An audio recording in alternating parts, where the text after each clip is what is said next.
오늘 국회의원회 간 세미나실에선 박주민 의원과 참여연대 주최로 양승태 전 대법원장 사법농단 피해자 증언대회라는 제목의 간담회가 열렸습니다.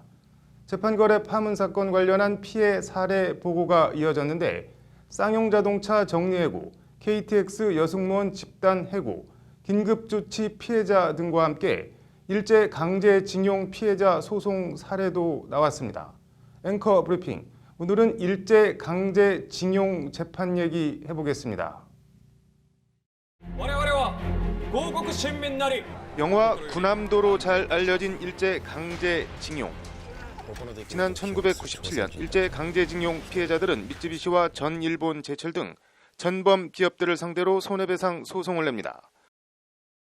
잇따른 패소와 우여곡절 끝에 2005년 소송은 한국 법원에서 다시 시작됐고 1심과 2심에선 패소했지만 2012년 5월 대법원은 재판을 다시 하라며 사건을 서울고법으로 돌려보냅니다. 그리고 이듬해인 2013년 서울고법은 강제징용 피해자에게 1억 원씩을 배상하라는 판결을 내립니다. 강제징용 피해자들의 한과 눈물이 1억 원으로 다 씻겨질리야 만무하겠지만 그래도 억울함과 한이 70년 만에 조금이나마 풀리는가 싶었는데 세상 일이 그리 쉬 뜻대로 되지 않았습니다. 신일본 제철 등은 국내 최대 법무법인 김앤장을 고용해 대법원에 재상고합니다. 그리고 5년이 흘렀습니다. 하지만 사건은 여전히 아직도 대법원에 계류 중입니다. 뭐 때문에 이리 오래 걸리고 있는 걸까요? 2015년 3월 양승태 사법부의 법원 행정처가 작성한 문건입니다. 주일 대사 출신인 이병기 대통령 비서실장을 거명하며 최대 관심사, 한일 우호 관계의 복원이라고 적어놓고 있습니다. 문건은 그러면서 일제 강제징용 피해자 손해배상 청구 사건에 대하여 청구 기각 취지 파기 환송 판결 기대할 것으로 예상이라고 써 있습니다. 한마디로 청와대의 최대 관심사가 한일 우호 관계의 복원이고 이를 위해 강제징용 피해자 손배 소송은 일본 측에 손을 들어줄 것으로 청와대가 기대하고 있다는 분석입니다. 해당 문건은 상고법원 관련 청와대 대응 전략 차원에서 작성됐습니다.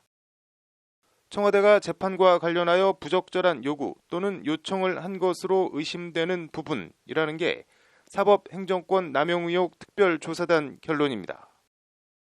해당 문건이 작성된 2015년은 그해 말 당시 박근혜 정부가 돈 10억 엔과 위안부 문제를 맞바꾼 굴욕 협상이라는 비판이 쏟아진 불가역적인 위안부 협정을 맺은 해이기도 합니다.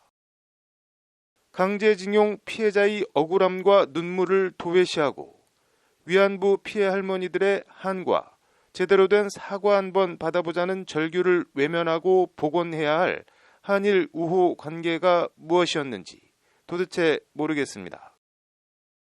그 와중에 청와대의 이런 의중을 상고법원 도입의 지렛대로 삼아 거래를 하려 한 의혹을 받는 대법원은 또 어떤 대법원이었는지 도무지 모르겠습니다.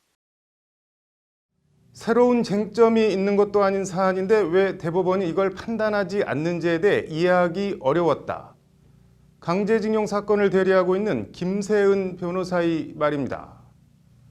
이해하기 어려운 일이 일상적으로 벌어졌던 비정상의 시대를 지나왔습니다. 정상으로 돌려놓아야 하지 않을까 합니다.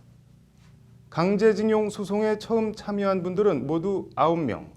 대법원에서 사건이 잠들어 있는 사이 한 분, 두 분 세상을 떠나 지금 생존해 있는 분은 이제 단 2분입니다.